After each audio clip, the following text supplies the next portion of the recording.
छत्रपति शिवाजी महाराज का जन्म 19 फरवरी 1630 को महाराष्ट्र के जुन्नर क्षेत्र में स्थित शिवनेरी किले में हुआ। उनके पिता शाहजी भोंसले बीजापुर की आदिलशाही सल्तनत में सेनापति थे और माता जीजाबाई धार्मिक, वीर और संस्कारवान महिला थीं, जिन्होंने बचपन से ही शिवाजी के मन में धर्म, न्याय, साहस और देशभक्ति की गहरी नींव रखी। बचपन से ही शिवाजी को तलवारबाजी, घुड़सवारी, तीरंदाजी और युद्धनीति की शिक्षा मिली। वह पहाड़ों और किलों के बीच पले बढ़े, जिससे उन्हें गनिमी कावा यानी छापामार युद्ध की अद्भुत रणनीति में महारत हासिल हुई। किशोर अवस्था में ही उन्होंने स्वराज्य का सपना देखा और मावल क्षेत्र के मराठा योद्धाओं को संगठित कर बीजापुर और मुगलों के खिलाफ विद्रोह का बिगुल फूंका।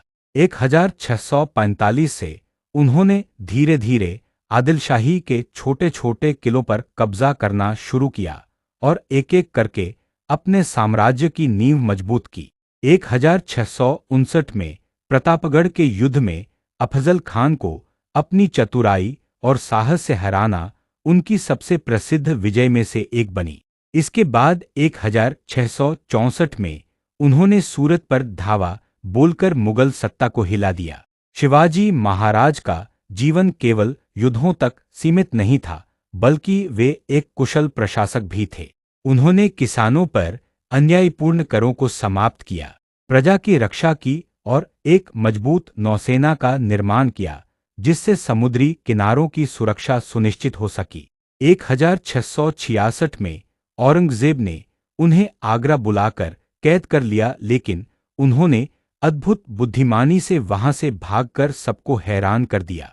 1674 में रायगढ़ किले पर उनका भव्य राज्याभिषेक हुआ और वे छत्रपति की उपाधि से सम्मानित हुए। उन्होंने हिंदवी स्वराज्य की स्थापना की और मराठा साम्राज्य को संगठित व सशक्त बनाया। 3 अप्रैल 1680 को उनका देहांत हुआ, लेकिन उनका अदम्य साहस, रणनीति और स्वराज्य का सपना आज भी हर भारतीय के हृदय में जीवित है। शिवाजी महाराज केवल एक महान योद्धा ही नहीं, बल्कि दूरदर्शी नीतिकार, संगठनकर्ता और जननायक भी थे, जिनका जीवन आने वाली पीढ़ियों के लिए प्रेरणा का स्रोत है।